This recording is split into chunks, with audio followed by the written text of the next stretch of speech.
오늘의 뉴스를 몇 개를 보여드릴게요. 자, 첫 번째 뉴스는 정말 가슴 아픈 것부터 갑시다. 자, 모레부터 수도권 거리두기가 2.5단계로 간다. 야, 이러면 안 되는데. 이거 3단계 거의 다. 야, 이러면 안 돼요. 이게 생각보다 세요. 자, 예를 들면 어떤 게 안 되냐. 야, 헬스장 안 되고요. 당구장 안 돼요. PC방은 당연히 옛날에 안 됐고요. 제과점 음식점도 밤 9시 이후에 음식을 못 팔아요. 학원은 못 가죠. 비대면이에요. 요즘 학원 뭐 줌 같은 거 켜서 온라인으로 하고 지금 음식 제과점이 38만 개, 학원 6만 개, 체육시설 뭐 거의 3만 개니까 다 합치면은 무려 47만 곳이 지금 셧다운되게 생겼기 때문에 월요일부터 이제 안 되는데, 야, 정말 이렇게 되면은 우리나라 지금 뭐 개인 자영업자들이잖아요. 저게 전부 다 저게 우리들 얘기거든요. 전국 단위고 수도권에만 47만 곳이 셧다운을 처하게 될, 이 정도면 거의 위기인데 이런 거 다 안 되는 거예요. 지금 나오지만 배드민턴, 볼링, 수영, 스쿼시, 뭐 여러 체육, 테니스, 태권도 이런 게 지금 전부 다 안 되는 상황입니다. 당연히 커피숍이나 식당 같은 경우는 지금 패닉이죠. 아, 뭐 문 닫는다, 뭐 난리가 났고, 이런 와중에 한국은행이 얼마 전에 기준금리를 결정을 했는데 올해 성장률 전망을, 이게 마이너스 0.1을 한번 낮춘 거거든요. 코로나가 온 다음에 마이너스 0.1을 낮췄어요. 근데 이번에 2분기 때 사실은 코로나 거의 끝났으니까 올릴 줄 알았는데 8월 27일이죠. 또 내렸어요. 마이너스 1.3이 지금 예상치입니다. 근데 더 내려갈 것 같아. 지금 분위기로는 이제 3단계 간다 그러면 사람들이 움직이지 않으니까 이거 더 내려가겠죠. 마이너스 0.2도 낮춘 거였는데 그거를 지금 다시 한번 하향 조정을 하면서 뭐라고 얘기했냐. 한국은행 총재 아저씨가 실물 경기에 충격이 커지면 금리 인하로 적극적 대응을 하겠다. 지금 우리나라 기준금리 0.5%거든요. 1분기 끝나고 코로나 막 왔을 때 금리는 내릴 만큼 내렸고 금리 인하 하한이 있고 더 이상 금리 인하로 대응을 할 필요가 별로 없다라고 총재님이 말씀하셨는데, 딱 2분기 지난 다음에 다시 한번 코로나의 바람이 오니까 이제는 금리 인하 적극 대응이라는 표현을 썼어요. 0.5에서 내리면 0.25입니다. 두 번 남은 거예요. 우리는 금리 인하 카드를 쓸 수 있는 게 두 번 남았는데, 만약 0.25로 내리거나 0으로 내려서 더 이상 경기를 붐업시킬 수 없으면 양쪽 하나를 하겠죠. 그런 얘기가 나오는데, 점점점 세지고 있는 겁니다. 지금 어떤 상황이냐면은 이런 거죠. 향후 코로나19 전개 양상에 따라 성장률이 달라질 수 있다. 더 내려갈 수 있다는 말이죠. 지금 3단계로 만약에 격상이 되거나 하면은 더 내려갈 수 있다는 것 같고, 금리 인하가 나왔기 때문에 아마 통화정책의 시대가 또 오지 않을까 이런 생각을 하고 있고, 자, 그 와중에 요즘에 우리 코스피는 뭐 그냥 그러고 있죠. 줄줄줄줄줄 기고 있는데, 이렇게 될 이유는 간단합니다. 제가 정확하게 알고 있어요. 왜 S&P는 이렇게 가고 있는데 날마다 고점을 갱신하는데 우리는 왜 이 모양인가? 최근 매일 아침 이 킹성 전자님을 보면 이게 좀 우리 킹성 전장님이 움직임이 좀 그렇게 하시죠. 6만에 한번 오신 게 여기거든요. 여기 언제 왔지 이건? 한 번 더 오셨네. 나 모르는데 이거 언제 한 번 더 오셨네요. 야, 이날은 장중에 찍었나 보구나. 저건 벨트도 아니라 그냥 근처에 오신 거죠. 한 번 6을 찍더니 쭉 빠시고, 이게 저 같은 약간의 직업병이 있는 사람들은 뭐 이런 거 많이 그리죠 이제.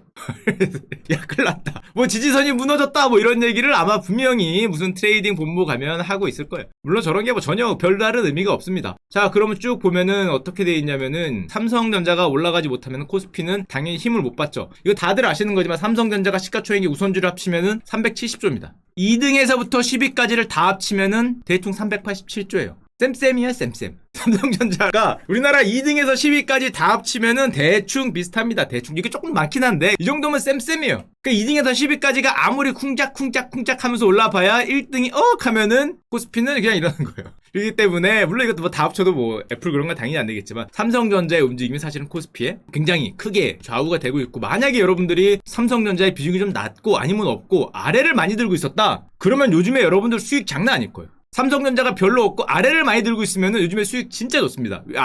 아래는 날라룰루 하면서 대부분 이렇게 가고 있죠. 날이면 날마다 고점 경신하는 게 대부분이잖아요. 근데 위를 많이 들고 있으면은 최근에 굉장히 어려움을 겪고 있고, 여러분들이 또 많이 하고 있는 코스닥도 상황은 비슷하죠. 이거는 바이오를 들고 있냐 안 들고 있냐의 차이가 있는데, 셀트리온 헬스케어와 셀트리온 제약 둘 다 셀트리온이라고 봤을 때 합치면 대충 20조인데요. 나머지를 합친 게 10위까지가 대충 30조예요. 약간 크기는 한데 바이오 쪽이 어떻게 움직이냐에 따라, 특히 셀트리온이 어떻게 움직이냐에 따라서 코스닥은 굉장히 크게 움직이고 있고, 자, 이 중에 사실은 이거는 뭐 다른 얘기긴 한데, 이거 주식을 쫙 보면은 굉장히 눈에 익숙하지 않은 주식이 하나 올라오지 않았습니까? 저는 대부분 이 종목 넘어가는데, 깜짝 놀란 주식이 하나 있어요. 제 핵심도 그렇긴 한데 3등 있어요. 3등. 시제는 코로나 이후로는 많이 들었는데, 알테오젠이라는 데가 5조예요 시가총액.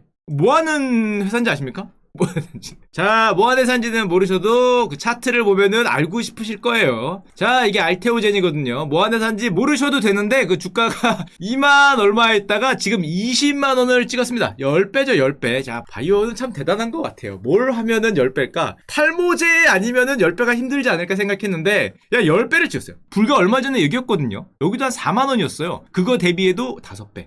이게 우리나라 시가총액 3위까지 올라왔습니다. 날이면 날마다 우리나라 코스닥 바이오는 샘 솟는 샘물 그 자체인 것 같아. 날이면 날마다 새로운 히어컴스 뉴 챌린저들이 등장을 하는데 정말 대단한 것 같아요. 관심이 없다가도 쳐다보면 움찔합니다. 아유, 내가 모르는 세계가 움찔움찔해요. 날마다 이 뉴 챌린저들이 등장을 해서 한두 달만 안 쳐다보고 있으면 이거 뭐예요? 뭐 이런 주식들이 날마다 등장을 합니다. 정말 대단하다고 할 수 있는데 그럼 뭐 하는 회사냐? 6월 24일 날 무려 4조 7천억짜리 기술 수출 뉴스가 나오면서 거의 10배가 뛴 거죠. 2만원짜리가 20만원 가고 4만원짜리가 20만원 갔는데 무슨 기술을 수출했냐? 저도 뭐 그렇게 뭐 이거에 대한 전문가가 아니니까 조금 쉽게 말씀드리면은 정맥 주사 제형을 피하 주사 제형으로 바꾸는 기술을 뭐 ALT-B4라 그러는데 이거를 세계 유수의 제약사들한테 팔았다. 다국적 제약사라니까 아마 10개인가 그럴 거예요. 4조 넘게 파는 거죠. 4조 7천억. 정맥 주사형 제형을 피하 주사형 제형으로 바꾼다. 그러니까 한마디로 여기 있는 요 혈관에다가 꼽고 뭐 이렇게 똑똑똑똑똑똑 뭐 떨어뜨리면서 링겔 위에다가 우리 누워갖고 뭐 이런 거 이렇게 링겔 오면은 내 팔에다가 그 정맥에 있는 데다 똑 꽂고 뭔가를 맞아야 되는데 그거를 피하 주사형으로 바꿔준다는 거죠. 뭐 엉덩이에 놓던지 뭐 여기 놓던지 그런 걸로 바꾸는 기술을 만들어서 그 기술을 수출했다는 거죠. 그걸 4조 7천억에 사라고 봤는데 자, 계약 상대방은 글로벌 10대 제약사들이고요. 자, 그러면은 계약금은 190억 원입니다. 4조를 다 받는 게 아니죠. 4조를 다 내 거라고 생각하면 안 돼요. 계약금은 190억이고 요 기술이 가능한지 안 가능한지 자기들이 갖고 있는 약에다가 다 해보겠죠. 무슨 약들을 갖고 있는지 모르겠는데 하여튼 이런 많은 약에다 해볼 거예요. 자, 내가 A라는 약을 갖고 있으면은 정맥주사인데 요 기술을 사용하면은 피하주사가 되는지 B라는 걸 갖고 있으면 또 B약에 대해서는 피하주사가 되니까 다 해볼 거예요. 그래서 이게 만약에 시험을 했는데 내가 갖고 있는 모든 약들이 다 된다. 그러면은 최대 받을 수 있는 게 4조 6천억이에요. 야, 대박이다. 다 되면 대박이다. 특허는 20년이고 최대. 근데 예를 들면 A는 됐는데 B는 안 되고요. C는 됐는데 D는 안 되고요. E도 안 되고요. 이러면 안 되는 것만큼 줄겠죠. 한 개당 될 때마다 한 7천억 정도 최대. 뭐 다르겠죠. 이게 100억짜리도 있고 7천억짜리 있고 다를 텐데 쭉 이렇게 쌓이는 겁니다. 그래서 지금 받은 거는 193억. 한 200억은 계약금이니까 이건 굳었고 이건 이미 내 주머니로 들어 인마이 포켓에서 콜인데 뭐 하나 이제 될 때마다 이렇게 쌓여가서 요 맨 마지막 맥스가 4조 7천억짜리. 자, 요렇게 되는 겁니다. 200억 들어온 거죠, 지금은. 그러니까 비독점적이니까 10개 제약사들이 모두 사용할 수 있는 건데, 와, 정말 꿈과 희망이 엄청나게 큰 회사라고 할 수 있고, 물론, 전통적인 생각으로는 저 가격을 이해하지 못할 거예요. 왜냐면은, 영업이익은 2019년까지는 마이너스죠. 퍼로 치면은 마이너스 1200. 뭐, PER 이런 걸로 보면 안 되고요. 자, 2020년에 일단 190억 들어왔으니까, 2020년은 영업이익이 플러스겠죠. 다 플러스고, 앞으로 A에서 Z까지 모든 작물에 저 기술이 다 오케이 돼서 다 성공되면은, 최대 4조를 벌 수 있는 희망이 있는 회사다. 꿈과 희망이 있는 거죠. 자, 이런 회사라는 거를 저도 이제 봤어요. 다 오른 이제 봤기 때문에. 자, 그리고 몇 가지 뉴스를 조금 더 보여드리면은 코스피 시총의 톱 10의 비중이 우리나라도 그대로 S&P나 미국의 모습을 따라가고 있죠. 톱 10의 비중이 33%에서 45%로 한마디로 가는 놈만 가는 거죠. 요즘 주식시장에 그래요. 가는 놈만 가. 이게 신기하더라고. 코스피가 빠졌는데 가끔 내 잔고를 보면 오, 야, 빨간색일 때가 있어요. 이게 기분이 가장 좋은 날이죠. 코스피는 빠졌는데 내장고는 플러스인 날이 있는데 아니면 코스피가 요만큼 빨간색인데 내장고는 이만큼 빨간색인 날도 있죠. 이제 그런 날이 있는 게 요즘 주식들이 가는 것만 가는 것과 그다음에 제가 정말 놀랐던 사실이 있는데요. 무슨 사실을 놀랬냐? 제가 지난번에 방송을 한번 할 때 이런 얘기를 했어요. 우리 주식시장 하루 평균 거래 대금이 야 무려 20조를 넘었다. 형들 진짜 대단해. 옛날에 이게 10조였거든요. 10조에서 움직이다가 20조를 넘었다고 7월에 진짜 대단하라고 방송을 했는데 야 어떻게 한 달 만에 30조를 넘겼어요. 와 진짜 이거는 대단함을 넘어서 돈이 이것도 어디서 나온 거죠? 이 포켓에 있는 원화가 어디서 나는지 모르겠는데 요때 방송을 했어요. 우리나라 뭐 자산시장에 불타오르고 있다. 한 달 만에 평균입니다. 평균 하루가 아니라 평균 거래대금이 8월 다 끝났잖아요. 30조가 넘었어요. 이게 몇 퍼센트가 뛴 거야? 한 달 만에 20%가 거래대금이 올랐어요. 게다가 요즘 뭐 7, 8월에 뭐 주가가 오르다가 이렇게 떨어졌잖아요. 이러고 있는 건데 여기서 지금 30조가 넘어서 우리나라도 일평균 거래대금 30조의 시대가 됐습니다. 와 지난달 30일 전보다 30%가 증가했어요. 이거는 와 진짜 잊기 힘든 건데 보면은 이렇게 되는 겁니다. 자 예를 들면 이런 거죠. 코로나가 오기 전에 2020년까지는 얼마였냐면은 여기 19년까지 10조였어요. 10조. 코로나가 온 다음에 3월 26일 날 15조가 됐거든요. 근데 코로나가 끝나는 지금 8월에 30조가 된 겁니다. 그러니까 2020년에 한마디로 10조에서 30조까지 이거 뭐 3배가 된 거죠. 순증만 200%. 와, 이 거래대금이 지금 아마 우리나라 역사적인 순간을 여러분들이 보고 있고, 자, 당연히 증시 대기자금, 우리가 주식을 사겠다고 주식계좌에 넘어간 거는 지난번에 50조 넘었다 그랬잖아요. 50조에 거의 다 왔다 이런 얘기를 했는데, 지금은 그 방송 한 달 만에 53조가 됐고요. 어느 분들은 100조 얘기를 하고 있어요. 한마디로 통장에 넣어둔 돈 100조 얘기를 하고 있어요. 아직 주식을 사기 위해서 주식계좌에 넣어둔 돈이 100조 얘기를 하고, 지금 한 달에 3조가 늘어나고 있으니까 올해 연말에 100조 얘기를 하고 있는데, 와, 만약에 이게 100조면은 아마 그 시커월드는 굉장히 흥행을 할 것 같아요. 2배잖아, 2배. 야, 100조면은, 자, 그런 날이 꼭 오기를, 자, 200조 오기를 간절히 기원 드립니다. 그쵸? 야, 코스피가 1500 가도 괜찮아. 저게 200조. 아, 제 얘기입니다, 제 얘기. 이게 완벽한 해지거든요, 제 입장에서는. 야, 코스피가 1500 오면은 일단 저는 망하겠지만, 뭐 이쪽에서 들어오는 수입이 늘어날 테니까, 자, 200조 갑시다, 200조. 좋다. 그래서 가끔 이렇게 보면서 생각을 해요. 코스피가 오르는 게 좋은 것인가, 빠져서 사람들이 더 화랑하는 게 좋은 것인가, 고민에 빠질 때가 있어요. 아침에 실눈을 뜨면서 이게 빨간색이 좋은 건가 파란색이 좋은 건가, 이게 너무 완벽한 해지가 돼 있어서 이게 이래도 별로 안 좋은 것 같고 또 저래도 별로 안 좋은 것 같고 이런 생각이 잠깐 들긴 해요. 이게 빨간색으로 올라가면은 내 계좌는 조금 좋은데 채널의 흥행은 별로일 것 같고, 미친듯이 파란색으로 가면은 나 계좌는 거진데 흥행은 좀 쓸데없는 생각을 잠깐 하고 있는데, 이게 얼마나 크게 늘어난 거냐, 이렇게 늘었어요. 옛날에 한번 보여드렸죠. 그때 한번 정말 대단하다. 여기서 20조 하던 게 45조로 뛰었다고 방송한 게 한 7월, 8월, 7월 정도일 거예요. 7월. 거기서 요 끝에 보이지만 한 번 더 올라간 건데 아직 덜 올라갔다 그래요. 사람들의 예상은 지금 여길로 가고 있다고 예상을 하는 거예요. 이게 거의 바이오 주식의 차트 같은데, 웬만한 애플, 바이오 뭐 이런 주식의 차트를 그대로 우리나라 예탁금, 계좌에 든 돈이 그대로 깔아가고 있고, 자, 앞서 시작할 때 말씀드렸지만은 우리나라는 기고 있지만 미국, 뉴욕 증시, S&P는 6거래일째 사상 히스토리컬 하이를 날이면 날마다 경신하고 있습니다. 오늘이 제일 싼 날이죠. 오늘이 제일 싼 날. 아까 말씀드렸죠. 6거래일 연속 역대 최고가를 넘었다는 거는 일단 6거래일 연속 빨간색이에요. 6거래일 연속 빨간색이니까 넘었겠지. 종가 기준이니까. 6거래일 연속 상승을 하고 있는데다가 최근에는 요렇게 상승하던 게 각도를 이렇게 올리고 있어요. 이거 진짜 미친 거 아닌가라는 생각을 하는데, 자, 그걸 잠깐 보여드리면은 차트입니다. 여기 S&P죠. 안 그래도 이렇게 오르는 것도 조금 거시기 있는데 여기서 이렇게 올라가고 있어요. 와, 이거 3,500이에요. 3,500. 3,000 넘었다고, 야, 너무 급한 거 아니냐라고 얘기했던 게 요 6월달이에요. 3,500. 2달 만에 500포인트니까 거의 20%가 넘게 올랐어요. 저 거대한 미국 주식이. 아, 물론 뭐 이런 건 많이 보여드렸으니까, 이런 거 길게 해서 저렇게 올라간 거는 뭐 많이 보여드렸어요. 3,500이니까 야, 이러다 4,000 가겠는데, 4,000? 이게 얼마나 이 각도가 가파르게 올라간 건지를 잠깐만 보여드리면, 저게 지수입니다. 종목이 아니죠. S&P 지수가 저렇게 올라가는 건 이달까지 일단 아직 마지막 날이 안 왔잖아요. 31일이 안 왔기 때문에 지금 방송하는 날은 30이죠. 만약에 이번 주 월요일 날 다시 한번 빨간색이다. 지금까지 이달 6.8%거든요. 그럼 0.2%만 더 오르면은 8월에 7%를 넘게 오르는 거거든요. 한 달에 미국 지수가 7%, 6.8% 이상 오른 게 35년 전이에요.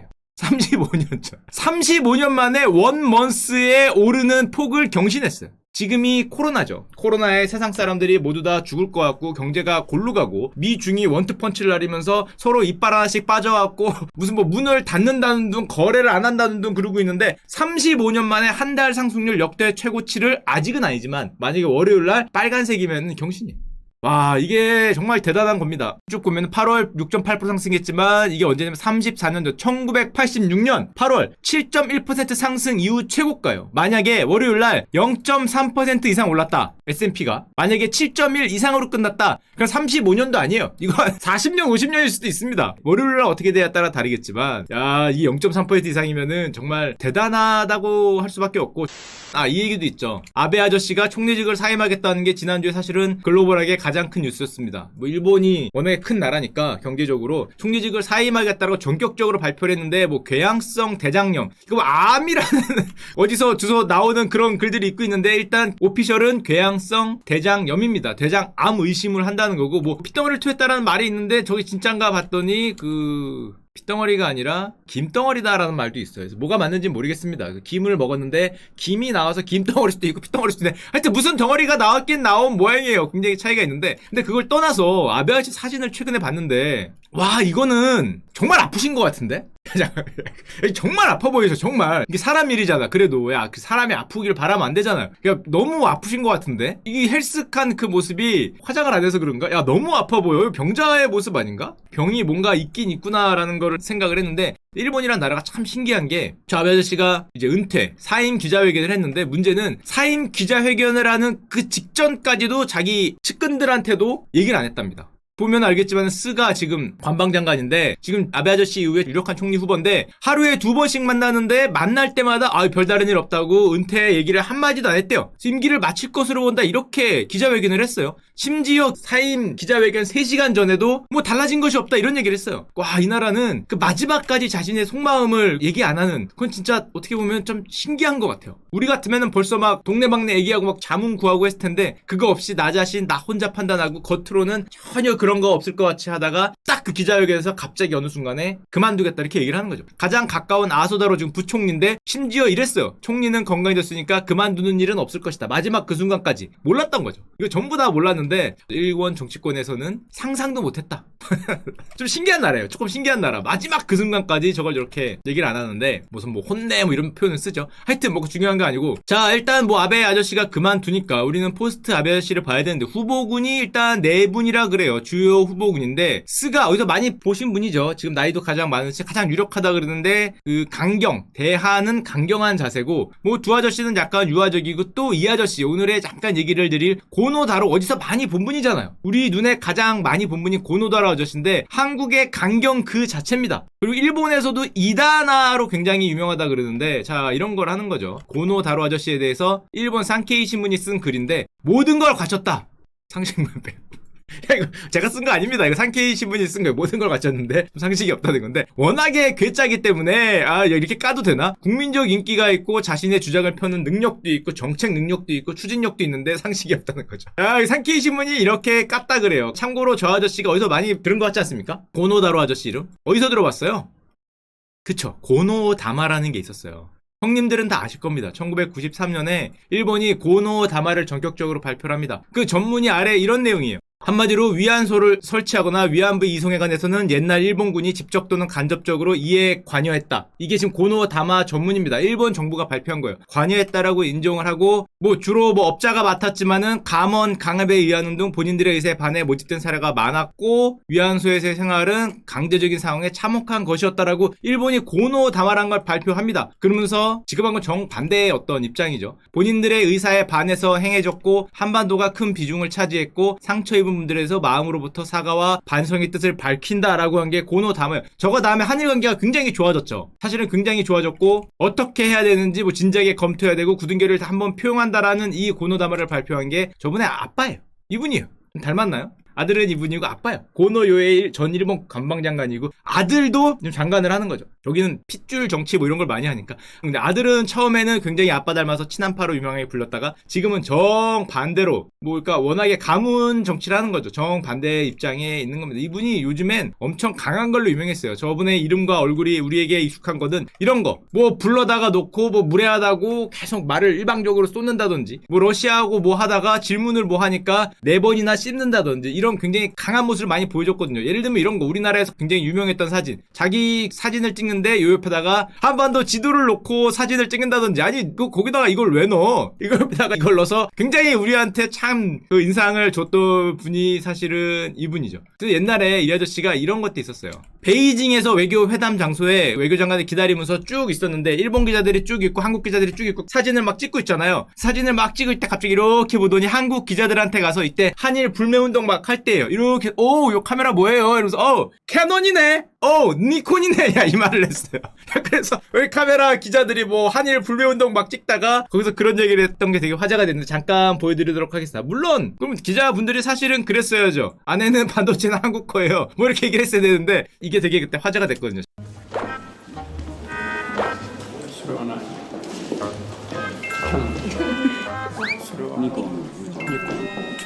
자, 뭐 이런 식으로 한국 기자들한테 와서 야, 얄미운 그 자체인데 하여튼 캐논, 니콘 이렇게 2번 얘기하고 가서 나 참 하여튼 뭐 그랬던 걸로 굉장히 또 인상을 줬던 아주 그 아저씨가 지금 차기 총리가 될 수도 있어요. 야, 저 아저씨가 차기 총리가 되면은 참 한일 관계가 다이나믹해지겠다 뭐 이런 생각을 하게 됩니다.